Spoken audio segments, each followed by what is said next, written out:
Bonjour tout le monde, je me présente, Frédéric Lapierre-Justin, je suis membre du comité de négociation au secteur public à la F3S-CSN. En fait, aujourd'hui, je vous introduis l'orientation numéro 2 de notre cahier de demande qui porte sur valoriser le personnel et rehausser le sentiment d'appartenance. Donc, actuellement, dans le réseau, on le vit tous, la reconnaissance, c'est pas évident, je pense, pour personne. Le gouvernement l'a dit, il souhaite devenir un employeur de choix. Donc, je pense que c'est maintenant l'heure de passer de la parole aux actes, puis d'agir en conséquence, puis de devenir un employeur de choix au gouvernement. Donc, évidemment, il y a beaucoup de gens là, dans le réseau qui quittent. Donc, il faut que ça change. Donc, j'irai avec les 9, dans le fond, les 9 sujets de notre orientation numéro 2. Donc, vous verrez, on a plein de solutions pour le gouvernement pour améliorer les conditions de travail du réseau.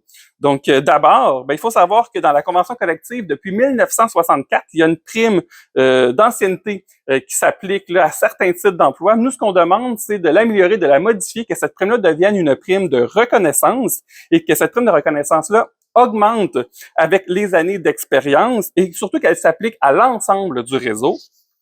Ensuite, on ne peut passer sous silence l'épuisement que vit le personnel actuellement du réseau de la santé et des services sociaux. Avec la pandémie, avec l'austérité, on a vu des vacances, évidemment, qui ont été annulées, reportées. Bref, nous, ce qu'on demande, c'est de devancer la 5e semaine de vacances, mais surtout d'en ajouter une 6e.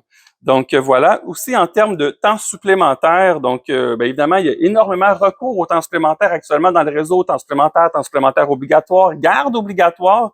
Donc nous, ce qu'on dit, c'est qu'on veut venir bonifier donc les mesures en lien avec le temps supplémentaire. Donc ce qu'on souhaite d'abord, c'est que le temps supplémentaire devienne maintenant un temps supplémentaire à taux double pour tout le monde et en tout temps. Par la suite, on va parler de nomenclature. Donc, la nomenclature, qu'est-ce que c'est? Donc, ça, c'est, dans le fond, la nomenclature des titres des emplois, des libellés, des taux et des échelles de salaire. C'est un document officiel pour faire référence, dans le fond, à nos tâches puis à nos salaires pour les différents types d'emplois du réseau. Donc, dans ce document-là, c'est un peu ce qui vient dicter là, nos salaires à tous et à chacun. Donc, ce qu'on dit, c'est qu'il faut un peu garder un œil sur ce document-là. Tu sais, il y a beaucoup de formations, des fois, qui s'améliorent ou qui s'ajoutent. Donc, nous, ce qu'on dit, c'est qu'il faut que le gouvernement cesse de se traîner les pieds puis qu'il se consacre un peu plus de temps là, sur la nomenclature puis qu'on vienne un peu là, améliorer la nomenclature puis surtout l'adapter aux nouvelles réalités du terrain. Pour la suite, évidemment, le réseau vit énormément de départs, mais aussi énormément d'embauches. Donc, ces embauches-là viennent avec beaucoup d'orientation, de parrainage là, pour les nouveaux, puis c'est important qu'ils restent dans le réseau. Donc, nous, ce qu'on demande, c'est qu'il y ait suffisamment de temps qui soit accordé à l'orientation, mais aussi qu'il y ait des mesures financières qui soient octroyées aux gens qui donnent de l'orientation, de la formation, du parrainage. Donc, voilà pour ce qui est de l'orientation.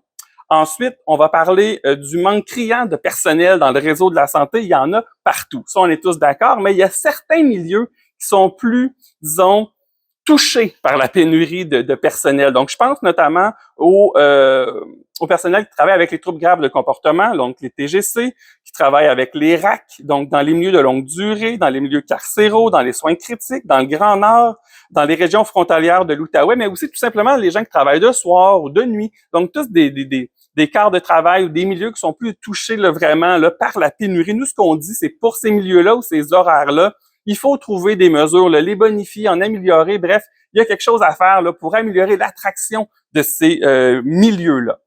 Donc, pour la suite de l'orientation numéro 2, s'ajoute évidemment les remboursements des frais liés aux ordres professionnels particulièrement.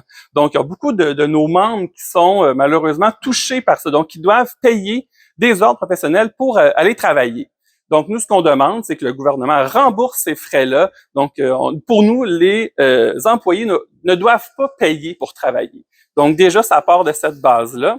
Ensuite, bien évidemment, tout au long de notre carrière, on a de la formation à faire, de la formation continue. C'est important de rester à jour dans nos connaissances. Donc, dans la convention collective, il y a certains articles justement qui nous couvrent un peu là, sur nos connaissances. Donc, s'assurer qu'il y a certains montants financiers, donc certains montants d'argent qui sont alloués à la formation continue. Donc, nous, ce qu'on dit, c'est qu'on veut que ces montants-là, évidemment, soient pérennes à la convention collective, donc qu'elles restent à l'intérieur, mais aussi qu'ils soient bonifiés. Donc, il faut en ajouter. un peu de sous pour ça. Puis on veut aussi que ce soit, dans le fond, reporté. Donc, advenant une année qu'on n'utilise pas nos sommes, mais c'est important que l'année suivante, que ces sommes-là restent disponibles pour qu'on puisse se former adéquatement pour donner des soins adéquats à la population québécoise. Donc, finalement, bien évidemment, il y a un enjeu que je n'ai pas parlé, c'est le télétravail. Donc, le télétravail, on va se le dire, il y a eu un avant et un après, donc on l'a vécu énormément durant la pandémie. Nous, ce qu'on aimerait, c'est venir le baliser dans la convention collective. Donc, ce que je veux dire par le baliser, c'est très simple. Et tout d'abord, c'est que le télétravail soit volontaire. Donc, si ton titre d'emploi te permet d'en faire, donc que tu puisses en faire, mais aussi de fournir les outils, les équipements nécessaires pour faire le télétravail à la maison. Donc, pour que ce soit, par exemple, ergonomique, tout ça. Donc, pour nous, ça, c'était important. Donc, voilà, ça fait pas mal le tour là, de nos 9 demandes de notre orientation numéro 2.